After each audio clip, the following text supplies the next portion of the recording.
Greetings and welcome. You are tuned into Tigrai Media House. This is our daily English news. The headlines today: the President of Human Rights Council has appointed members of the investigation body on Ethiopia, and patients dying as conflicts prevent supplies from reaching Tigray hospitals in the region. And report by Human Rights Watch says human rights violations are soaring across the entirety of Africa. As we move on to our main news for today, the President of Human Rights Council appoints members of the investigation body on Ethiopia. Fatou Bensouda, who served as prosecutor of the ICC, will chair the three-person commission. Timnit Bairu presents this report. The President of the Human Rights Council, Ambassador Frederico Villegas, has today appointed three members of the International Commission of Human Rights Experts on Ethiopia. The members are Fatou Bensouda of Gambia, Carrie Betty Murungi of Kenya, and Stephen Ratner of the United States of America. Ms. Bensouda will serve as the chair of the three-person commission. Through a resolution adopted at its special commission on the 17th of December 2021, the Human Rights Council decided to establish an international commission of human rights to be appointed by the President of the Human Rights Council to conduct an impartial investigation into allegations of violations and abuses of human rights, humanitarian and refugee law in Ethiopia committed since November 3, 2020 by all parties to the conflict. The three-person commission was also asked to establish the facts and circumstances surrounding the alleged violations and abuses, collect and preserve evidence to identify those responsible where responsible, and make such information accessible and usable in support of the ongoing future and accountability efforts. With the same resolution, the 47-member body mandated the Commission to build upon the report of the Office of the High Commissioner for Human Rights and the Ethiopian Human Rights Commission to make recommendations on technical assistance to the government of Ethiopia in support of accountability, reconciliation, and healing. The commissioners, who will also serve in their personal capacities, were requested to present an oral briefing to the Human Rights Council at its 50th session in June-July 2022 and a written report for its 51st session in September-October this year. Fatou Bensouda of Gambia served as prosecutor of the International Criminal Court from June 2012 to June 2021. Carrie Betty Murungi of Kenya was board experience in transitional justice processes, human rights, women's rights, gender, constitutionalism, and governance. Stephen Ratner from the United States of America is currently serving as the Brundo Sima Collegiate Professor at Law of University of Michigan Law School.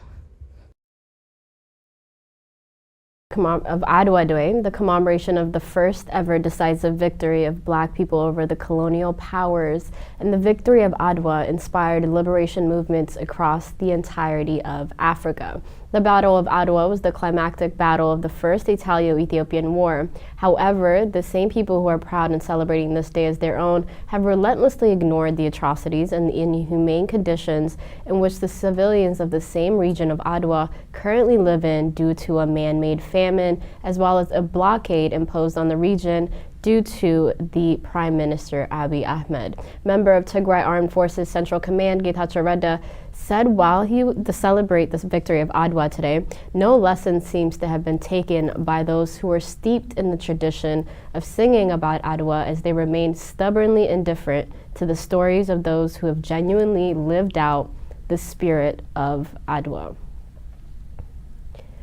Patients are dying as conflicts prevent supplies reaching Tigray hospitals. People in Tigray are currently dying due to the lack of oxygen and medicines. A doctor at the region's largest hospital has said as medics struggle to care for the sick amid the frequently electricity blackouts and fuel shortages. As the 16th-month conflict between Tigrayan forces and Ethiopian government forces drags on, the region of over 7 million people continue to suffer under what the UN has called a de facto blockade.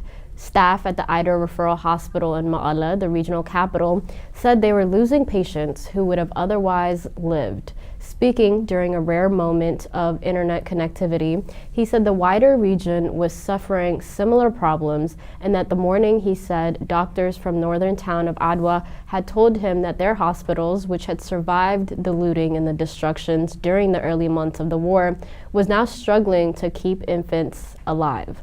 The World Health Organization has said that from July until the last month, it had not been able to get any medical supplies into Tigray, and although some have trickled in, doctors and aid workers said that they were nowhere near enough to meet the needs of the populations that have been deprived of essentials for months now.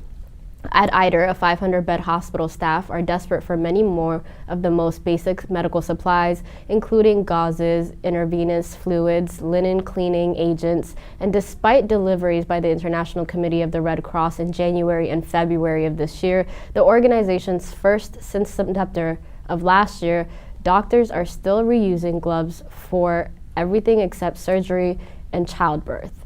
The region's chronic lack of fuel is taking its toll on the hospitals, and one major headache has been that the diesel generator used during power cutouts requires about 2,000 liters of fuel to run just for 24 hours. That has become impossible, as this doctor said. The doctor also and his colleagues have many worries about chiefs. Among them is the fate of their cancer patients, as the hospital has worked its way through even the last stocks of expired chemotherapy drugs, that there are none left. The hospitals have seen a big increase in children suffering from severe acute malnutrition, with admissions in the past 7 months tripling compared with the pre-war levels, according to the hospital's data.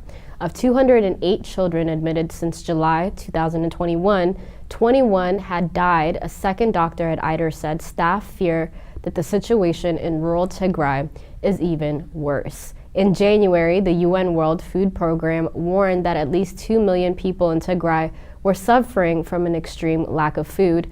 The doctor said he realized how widespread malnutrition had become when several Eider doctors brought their own children in to be treated.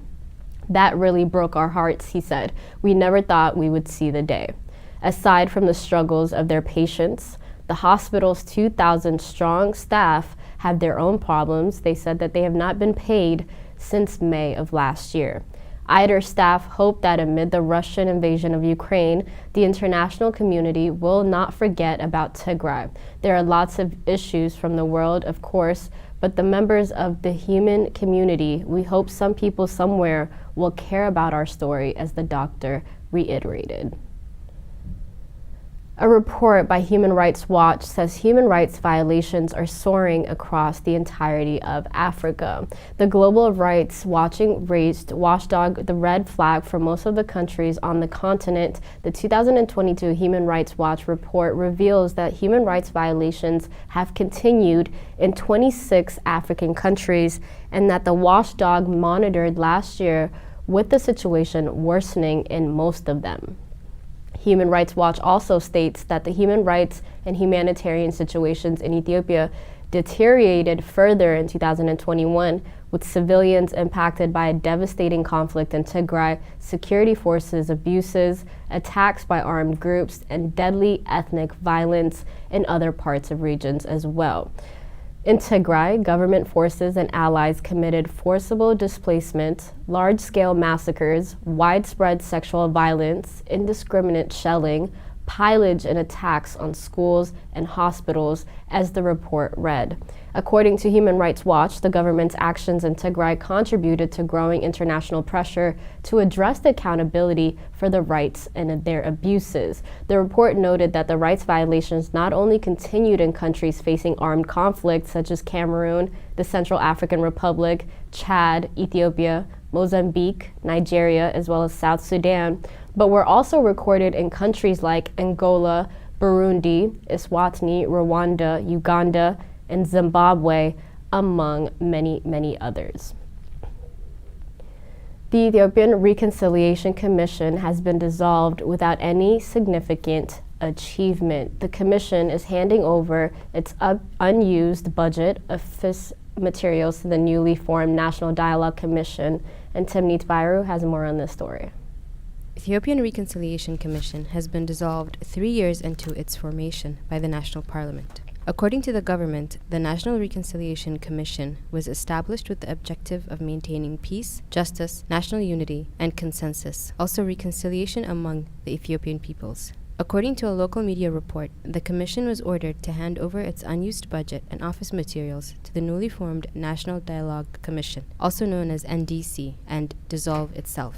Following this, the Reconciliation Commission is handing over its office to the NDC, another commission established by law when Parliament approved the draft bill on the 29th of December last year.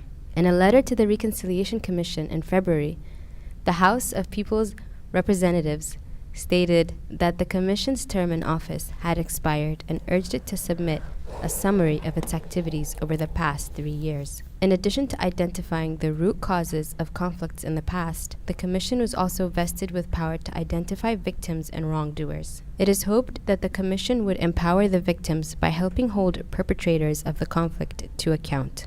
It was also expected to work with the victims in pardoning the culprits once their wrongdoing was exposed and reconciliation mechanisms were endured. Despite the hope that Reconciliation Commission will dispose of such responsibilities and obligations as outlined by the proclamation to help those bring peace to Ethiopia, its term ended without any significant or visible achievement so far. During its 3 years in office, the government allocated millions of birr annually. In the last fiscal year alone, the Commission, which included prominent persons, religious leaders, among others, had a total budget of over 21.4 million Ethiopian birr. From July 2021 until the end of its term last January, the Commission had spent more than 4 million of its budget. It is now instructed to hand over the remaining budget to the Dialogue Commission. Accordingly, the Office of the Federal Auditor General will review the account before it is transferred to the new Commission.